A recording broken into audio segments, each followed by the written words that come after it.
Shloka 63 कश्च कुलक्षयहेतुः संतापः सज्जनेषु yo अकारि.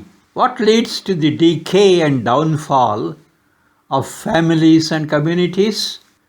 The persecution of holy and saintly people. 63ನೇ ಶ್ಲೋಕ. ಕುಲಕ್ಷಯಕ್ಕೆ ಮತ್ತು ಸಮಾಜದ ಪತನಕ್ಕೆ ಕಾರಣನಿಮಿತ್ತವಾದುದು ಯಾವುದು?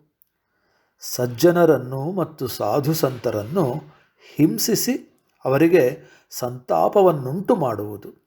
ಕೇಶಾಂ ಅಮೋಘವಚನಂ ಯೇ ಚ ಪುನಃ ಸತ್ಯ ಮೌನ ಶಮ ಶೀಲಾಃ. Whose words never fail, the words of those who always speak the truth, who observe silence, and who are always patient.